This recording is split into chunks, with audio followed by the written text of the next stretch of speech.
Okay, hello everybody. This is again Matthias, and in this tutorial I want to explain you some new features that I've implemented for the After Effects script Tracker2Mask. And the new features come with the new version that you can download and install in the same way as the first version of the script. You can be sure that you've got the right version if you see these controls here at the lower part of the control panel. And the central new feature is that the new script allows the manipulation of only local parts of the mask. So you don't have to move the entire mask or manipulate the entire mask, but it's possible to only modify certain local parts. And then there are some other new features, some minor features that I'm not going to address in detail, but that we maybe will also see on the way through the tutorial. So let's first look at the general idea of local manipulations. So here we've got a mask, and locality now is expressed with such a circle. So imagine that we've got a track point that moves like this through our viewport in this direction, and the circle around it now visualizes the locality, the radius in which it has influence. And so we can select this mask here now and hit Analyze Forward. Takes some while to compute, and now you see that the circle locally influences our mask. So the rest of the mask remains completely unchanged, and only such a local part is manipulated. And we can do the same. Let's put this here. Also, with we can change the size of the circle. So this is now the modification that we've computed with this other circle, and now we've got here a second circle that changes its size, and we hit again, select our mask, hit Analyze Forward. Takes a while to compute. Maybe you notice here I've got a new progress bar where you can see how far the computation is done. And now you can see that also so locality may change over time. You are able to manipulate the radius of this circle, and what you can also do is to feather it out. And this is done. I'm sorry again for the German user interface. So you can feather this out, have now this feathered circle, and if you again hit Analyze Forward, so select the mask, Analyze Forward, the result is now a little smoother, because you see here this roundedness, a little smoother than before, because there's not that within the circle you've got 100% influence and outside no influence at all, but if you feather out the circle, you've got, yeah, basically as the color here is feathered out, also the influence of the moving point feathers out. Of course, as before, you also have the possibility to have several points, not only one. Yeah, like this here, third example, we've got two moving points. Can again select our mask, hit Analyze Forward. Takes a while to compute. You see here the progress bar, and you see that both local modifications work simultaneously. So what I will explain you now is how you create these red circles, and how they are related to track points, and I will do this in a more practical example. So what we want to do in the example is that we want to take some comic sequence and include some moving speech bubbles in it. Okay, so this here is our footage, and you can see that it does not yet look like a comic. Okay, and I've played around a little bit with a new comic filter of CS4, and arrived at this comic look here. Okay, this is our basis now. And what I've already prepared are some speech bubbles, okay, and some moving text. And what does not yet happen is that the bubble moves with the text. Here is a second bubble that is also completely static. So now our task is now to adjust the mask movements here with the Tracker2Mask tool. And well, what we start with is some tracker, or let's first take a brief look here at our composition. What we have in here is a comic background, as a background layer with a footage, some color correction that does not matter, some solids, namely one for each bubble. So the speech bubble solid containing this speech bubble here, and the sync bubble solid containing these 4 masks together making up this bubble, as well as 2 text layers for the texts. And the text of the first bubble, as you can see here, is animated. And what we have also, but which shouldn't be there, is this Tracker2Mask local controls layer. And what this is a layer that the Tracker2Mask script generates, and I will show you now how to generate this. So the idea is we want, in a first step, let this point here of the mask move with our actress here, with Nikki. And what I've already prepared is some track point. Yeah, we've got here a speech bubble tracker, and within this, we've got here this track point. You can see that the track point roughly follows Nikki's head. Okay.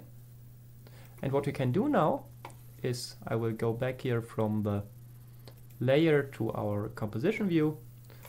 I select the track point and hit here this new button, recreate control layer. And what this button does is that it creates for each selected track point 1 red circle.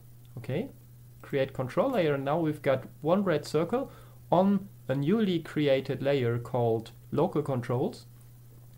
And this red circle moves exactly with our track point. Okay, and if we now want a mask, part of a mask to be moved with this point, we just have to ensure that it is contained within this circle. So if we take a look at our newly created local controls layer, we've got effects and 1 circle effect. So this is, again, sorry for the German user interface, this is a circle effect, in German Kreis. And the center point of it has an expression that makes it follow our track point. Okay, and now we can adjust the radius as we like. We can even keyframe it if we like. We just want now this point here of the mask to be contained in it. What we can also in principle modify and keyframe is feather. Here, smooth corner feather, and we can feather it out more or less. So in our case here, we just want to move this point, so we don't need any feathering. And what we can do now is just select our mask on our speech bubble, this mask, and hit Analyze Forward.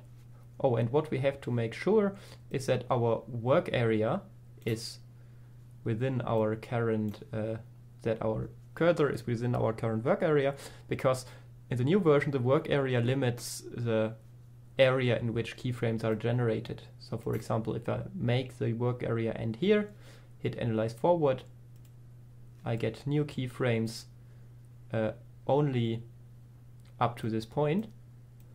If I make it here, oh, and so far we've got here a step of 10, meaning that we get only a keyframe every 10 steps. If we put this to 1, for example, initialize forward, and now it is here until the end of the layer, keyframes are generated. Now you can see that our point of the mask moves with the movement of the circle. If we don't want it to move that much or that detailed, what we can do is, we delete our keyframes again.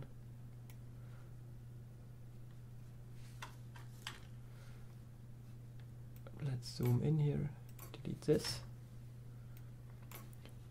And for example, say just do one every 10 frames. Hit analyze forward.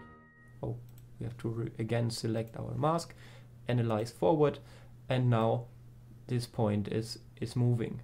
So what we now want is that the rest of the mask also moves, and this should not move according to a track point, but should move according to the movement of our text.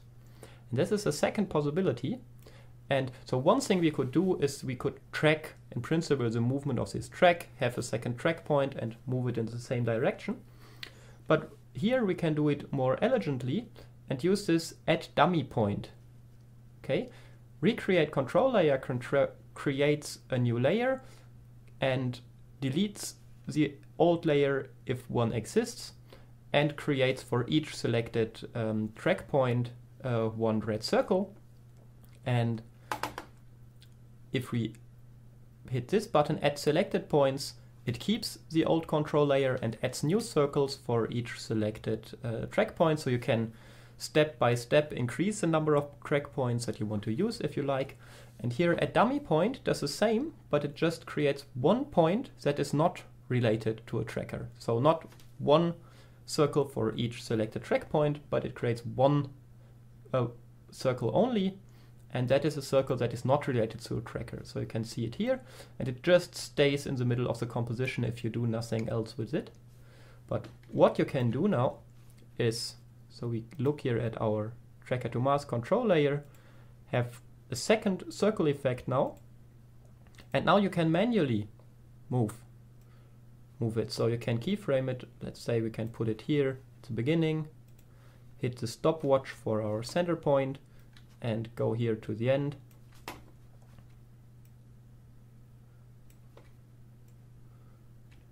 Like this. Okay, and make it move with our mask, with our text. Edit the radius such that it covers the entire bubble. Okay, and now we could hit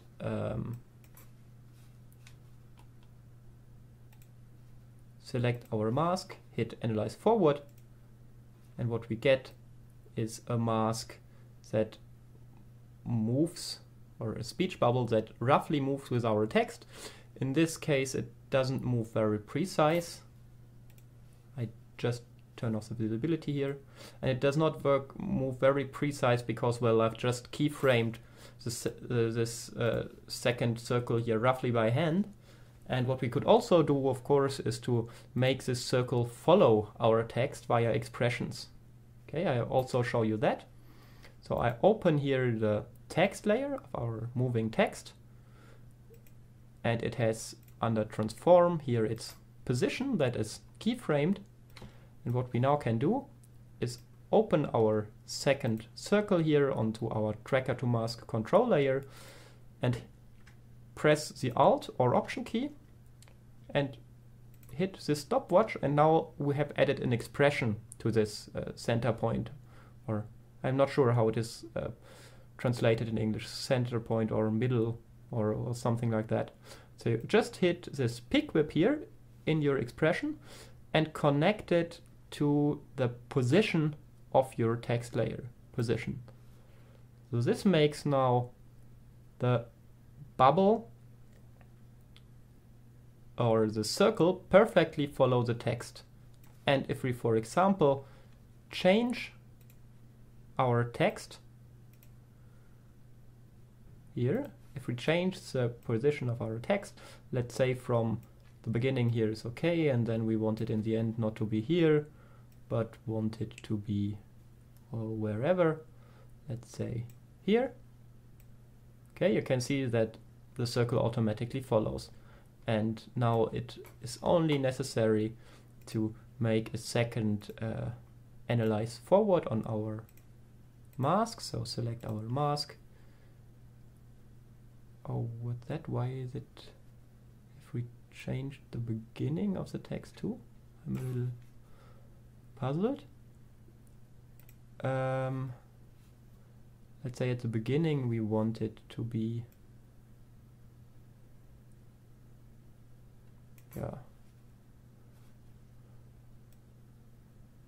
like this, and only the end we want to be, for example, now here. So go to the beginning, select our mask, analyze forward, and now the bubble moves according to the text. By the way, this now has just worked that easily because I have made sure that the anchor point of our text is right here in the middle of the text. Because if you just use this pick whip to create your expression, it will connect the circle to the anchor point. So if you want, for example, this red circle to be not in the middle of this text, but at the right end, what you can do is to take the text layer, go to the transform options and move your anchor point from here to, for example, here. And now you can see that the red circle is at the right end of your text attached. And of course you have then to correct your position accordingly. Okay.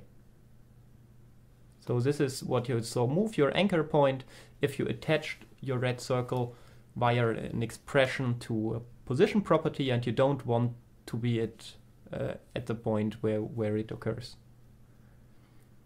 Now let's take a look at the second bubble. What I want to show you in the second bubble, in the sync bubble here, is that you can also modify several masks at once. Okay, so I just delete now this old Tracker2Mask control layer and introduce a new one for the second bubble. Again, I have prepared a track point motion tracker sync bubble that follows the head of Nikki in this area.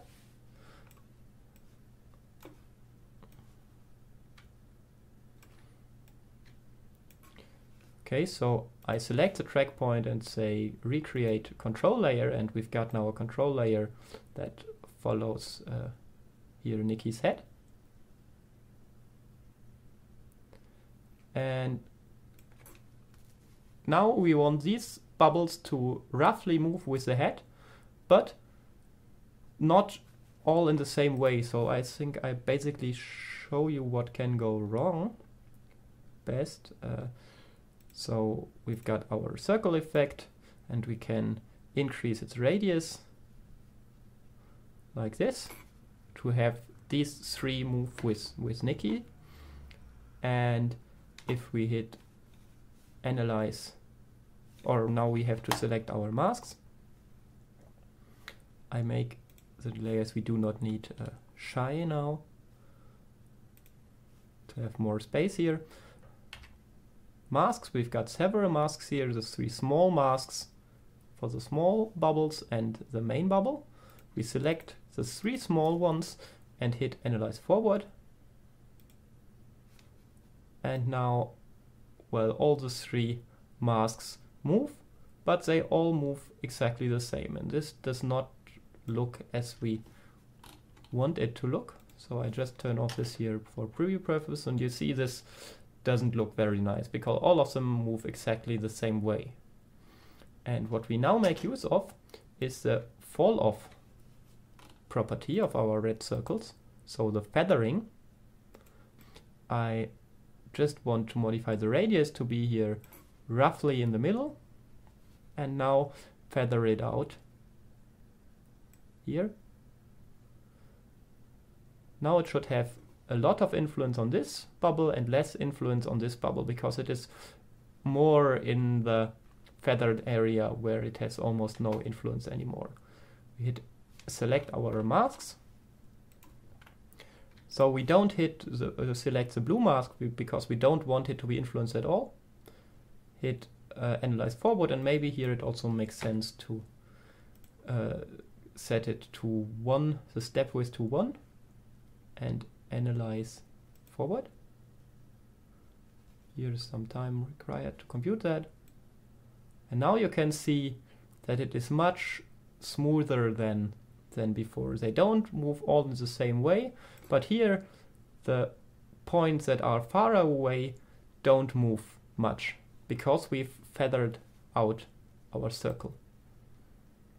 Okay, let's see some, well, let's turn off here our Tracker2Mask's control layer and see some RAM preview.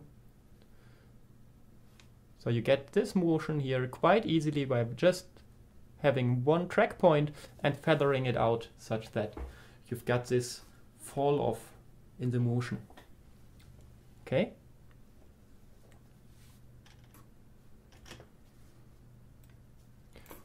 Yeah, another thing concerning these control layers is that it is no problem to have several of these layers at once. So basically, if you've got no Tracker2Mask control layer, the script works in this global mode that you've seen in the first tutorial. As soon as one such layer is present, it uses the layer to, and doesn't care what track points are selected, but only what weird circles you've got on this layer. If you've got several of these layers, the script will only concern the first of these layers. So you can have, if you want to play around with different options, you can keep several of the layers in your timeline, and just the first one will be used. That's actually what I did here in this visualization. You see I've got these 3 layers, and I just changed which one was the topmost, and this one was the one that was used. Okay. A second thing that I'm not going to show is here these options, nearest and interpolate, also apply if you make these local modifications. And so it is not such that you either have one of these methods or use these controls to have local modifications, but if you have local modifications, these options are still in use, namely in places where the circles overlap. Okay, so it's allowed to have these circles overlap, to make these circles overlapping, and in the places where they overlap, with these options nearest or interpolate, you define the behavior of the script.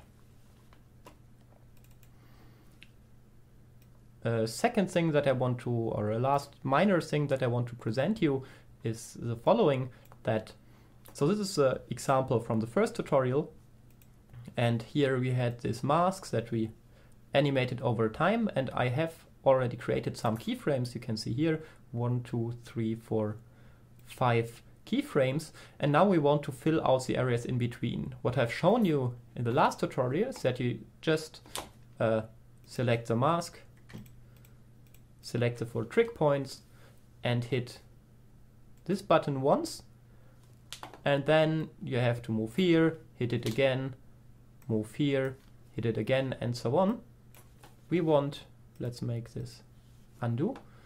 A new possibility is that you just press it once, and now if you press it a second time, the entire region or the entire work area will be filled. So you don't have to fill all the parts manually.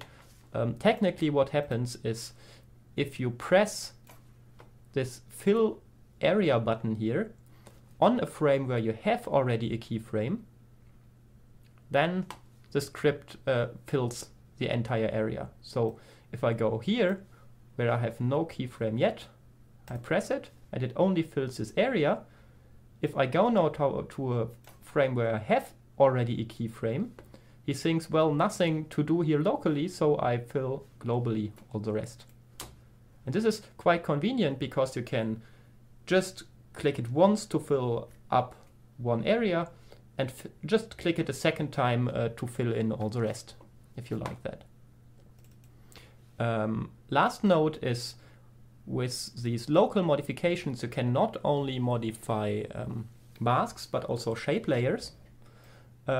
This does not yet work perfect, and I will show you the limitations. So you can create shapes if you have no layer selected and just start drawing something. Now we've got some kind of shape layer, like this, for example. Okay, and we've got here our moving circles, and we can now hit Analyze Forward. This thing is computed, takes a while, and you can see that our shape, let's put here the control layer in front that you can see it. The influence is right as before. Seems to work as expected. You run into problems if you want to modify shapes and change something here in the transform options of the shape. So if I move our shape, the script will no more behave correctly. So let's see this. Select your mask. Oh yeah, so you don't have to actually select your mask, but you can select now your path. This is the path of your shape, no mask, but a shape layer shape. But nevertheless, you can analyze forward. It takes a while to compute, and you see that it now behaves strange. Okay, so the script has not taken into account your position offset here.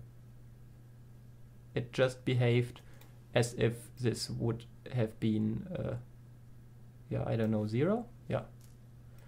Now it seems to work well. So here these transform options are not considered. So on shapes of shape layers, you can only use the script with some limitations. And that's the last point. So limitations for shape layers, you might have these strange offsets. It's a little buggy.